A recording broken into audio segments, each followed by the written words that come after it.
जय हिंद बच्चों। इस समय आप लोग महामना इंस्टीट्यूट के यूट्यूब चैनल से जुड़े हुए हैं। इस चैनल में मैं आपका स्वागत करता हूं। आज हम लोग क्लास 12 फिजिक्स यानी भौतिक विज्ञान हिंदी माध्यम एनसीईआरटी बुक के अध्याय 3 विद्युत धारा के अंतर्गत अनओमीय परिपथ के बारे में पढ़ने जा रहे हैं। लेकिन इसके पहले हम आपको थोड़ा सा ओमीय परिपथ की जानकारी दे दें। ओमीय परिपथ के बारे में आपको बताया गया था कि ऐसा परिपथ जो ओम के नियम का 100% पालन करता है, मतलब किसी चालक या ऐसा परिपथ जिसके दो बिंदुओं के मध्य विभवांतर और प्रवाहित होने वाली धारा का अनुपात एक नियतांक हो और यह स्थिर ताप पर हो, तो इस प्रकार के परिपथ को हम ओमीय परिपथ कहते हैं। और ओम के नियम में आपने पढ़ा था कि यदि किसी चालक की भौतिक अवस्था में परिवर्तन न किया जाए तो चालक तार के सिरों के मध्य विभवांतर और उसमें प्रवाहित होने वाली धारा का जो अनुपात होता है वह नियतांक होता है, यानी V/I=R होता है। ये ओम का नियम था। और ओम के नियम के लिए अगर हम लोग कोई धातु का तार लें तो नॉर्मली धातु के जो तार होते हैं वो कुछ हद तक ओम के नियम का पालन करते हैं। लेकिन अगर लगभग 96 या 98% तक दो मिश्र धातुएं हैं जिसमें एक मैग्नीन का तार है, एक कांस्टेंटन का तार है और एक छूट गया था जिसको यूरेका का तार कहते हैं, ये तीनों तार जो हैं ये ओमीय परिपथ के उदाहरण होते हैं। लेकिन अगर हम आपको बता दें कि अगर कोई धातु का तार हो और चालक तार के सिरों के मध्य विभवांतर जबकि टेम्परेचर स्थिर हो, तो ऐसे हम कह दें कि स्थिर ताप पर किसी चालक तार के सिरों के मध्य विभवांतर और उसमें प्रवाहित होने वाली धारा का अनुपात ये नियतांक होता है। तो अगर कोई धातु का हम तार लिए हों तो धातु के तार के लिए लगभग ओम का नियम लागू होता है। अगर धातु के तार के लिए हम विभवांतर और धारा के बीच ग्राफ खींचें तो यह ग्राफ बिल्कुल सीधी रेखा प्राप्त होती है। तो आपको ये पता है कि जब ग्राफ x अक्ष के तरफ बढ़ता है तो विभवांतर का मान बढ़ता है और जब ग्राफ y अक्ष के तरफ बढ़ता है तो धारा का मान बढ़ता है। यहाँ पर आप देख रहे हैं कि जैसे ये जो ग्राफ है ये ग्राफ सीधा मिल रहा है और यह ग्राफ जैसे जैसे x अक्ष के तरफ झुक रहा है वैसे वैसे y अक्ष के तरफ भी बढ़ रहा है।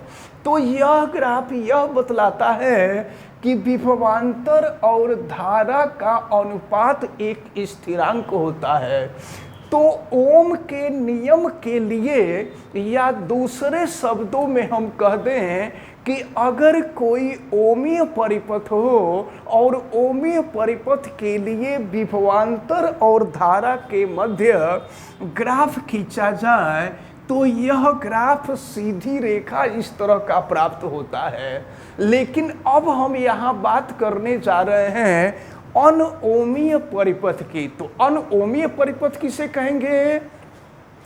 ऐसा परिपथ या किसी परिपथ निश्चित ताप पर किसी परिपथ के दो बिंदुओं के विभवांतर और उसमें प्रवाहित होने वाली धारा का अनुपात अगर निश्चित न हो, स्थिर न हो, तो इस प्रकार के परिपथ को हम अनओमीय परिपथ यानी नॉन ओमिक सर्किट कहते हैं। या दूसरे शब्दों में हम कह सकते हैं कि वह परिपथ जो ओम के नियम का पालन नहीं करता है उसे हम अनओमीय परिपथ कहते हैं। अब अगर कोई कोई परिपथ हो और उस परिपथ में धातु का तार लगा हो और धातु का तार जो होता है वो प्रतिरोध की तरह काम करता है, तो अगर उस धातु के तार को निकाल करके वहाँ पर अगर हम टार्च का बल्ब लगा दें और टार्च का बल्ब लगाने के बाद जब विभवांतर और धारा के मध्य ग्राफ खींचते हैं, जब विभवांतर और धारा के मध्य ग्राफ खींचते हैं टार्च के बल्ब के लिए, तो वह ग्राफ इस तरह का प्राप्त होता है। अब यह ग्राफ क्या बतला रहा है? तो आप देख रहे हैं कि यहाँ से यहाँ तक यह ग्राफ लगभग सीधी लाइन है और इसके बाद यहाँ से ये ग्राफ चेंज हो रहा है। तो अब देखिए यहाँ से यहाँ तक विभवांतर कम था, धारा भी कम थी, तो ऐसे हम कह सकते हैं कि टार्च का जो बल्ब है, टार्च का बल्ब जब विभवांतर कम होता है और विभवांतर कम होने से जब परिपथ में प्रवाहित होने वाली धारा कम होती है, तो उस स्थिति में टार्च का जो बल्ब होता है यह ओमीय परिपथ की तरह कार्य करता है। लेकिन देख रहे हैं जब विभवांतर बढ़ रहा है तो उस स्थिति में यह ग्राफ अगर सीधे जाता तो ओम के नियम का पालन करता है, लेकिन यह ग्राफ सीधे नहीं जाता है, ये ग्राफ यहाँ से मुड़ जाता है। इसका मतलब ये हुआ कि जब विभवांतर अगर टार्च का बल्ब लिए हों तो टार्च के बल्ब के सिरों का विभवांतर जब कम होता है तो उसमें प्रवाहित होने वाली धारा कम होती है। इस स्थिति में यह ओमीय परिपथ की तरह कार्य करता है, लेकिन जब विभवांतर ज़्यादा बढ़ जाता है तो परिपथ में प्रवाहित होने वाली धारा भी बढ़ जाती है। उस स्थिति में यह ग्राफ सीधे न प्राप्त होकर के घूम जाता है। इसका मतलब ये हुआ कि यह ओम के नियम का पालन नहीं करता है, यानी यह ओमीय परिपथ नहीं है। लेकिन ये आपको जरूर याद में रखना होगा कि टार्च के बल्ब का विभवांतर अगर कम हो और प्रवाहित होने वाली धारा कम हो तो उस स्थिति में यह ओम के नियम का पालन करता है, लेकिन जब विभवांतर ज़्यादा हो जाता है तो उस स्थिति में यह ओम के नियम का पालन नहीं करता है। तो अनओमीय परिपथ का एक बहुत अच्छा उदाहरण टार्च का बल्ब है और यह ग्राफ आपसे कई बार बोर्ड के एग्जाम में खींचने के लिए कहा गया है, इसलिए इस ग्राफ को आप अच्छी तरह से याद रखे रहेंगे। अगर ओम के नियम का पालन होगा तो वह ग्राफ इस तरह का प्राप्त होगा, पहला ग्राफ प्राप्त होगा। और अगर अनओमीय परिपथ हो और अनओमीय परिपथ में भी अगर टार्च का बल्ब हो तो टार्च के बल्ब के लिए इस तरह का ग्राफ प्राप्त होता है। अब इसके बाद हम अगर आगे बढ़ें तो डायोड बाल्ब आप आगे चल करके तापायनिक बाल्ब के बारे में पढ़ेंगे, यानी तापायनिक बाल्ब के बारे में पढ़ेंगे, ट्रांजिस्टर के बारे में पढ़ेंगे। तो ट्रांजिस्टर हुआ, तापायनिक बाल्ब में डायोड बाल्ब होता है, ट्रायोड बाल्ब होता है, टेट्रोड बाल्ब होता है, पेंटोड बाल्ब होता है, ये सब बाल्ब होते हैं। तो ये सब बाल्ब जो हैं ये भी अनओमीय परिपथ के ही उदाहरण हैं। तो ये चीज़ आप याद रखे रहना, आपसे कई बार ओमीय परिपथ का उदाहरण और अनओमीय परिपथ का भी उदाहरण पूछा जाता है। तो ओमीय परिपथ के आपको हम 3 उदाहरण दे चुके हैं, जिसमें एक मैग्नीन का तार था, दूसरा कांस्टेंटन का तार था और तीसरा हमने आपको यूरेका का तार बताया है।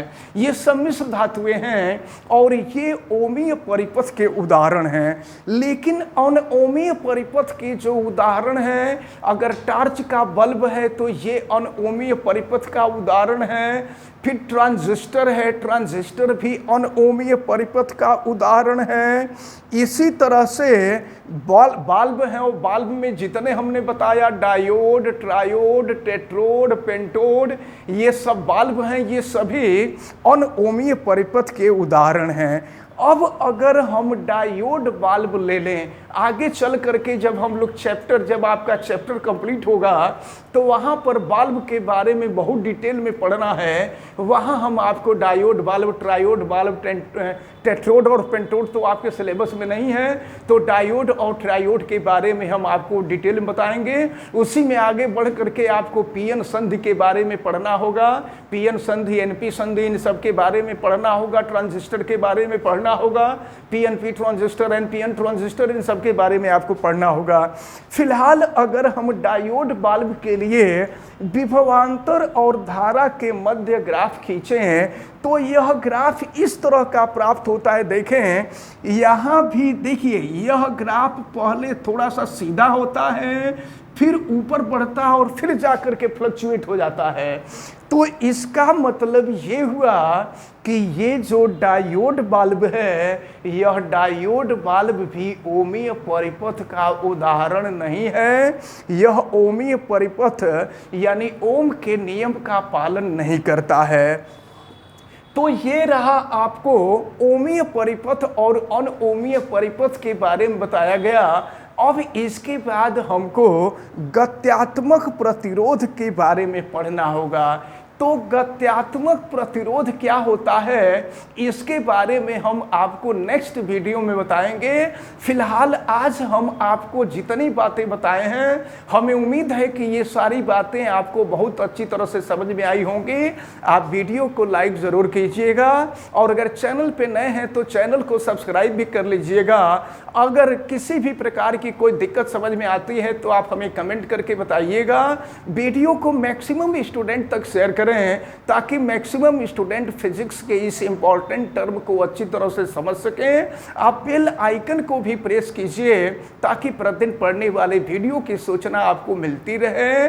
और आप सभी लोगों का बहुत बहुत धन्यवाद। जय हिंद।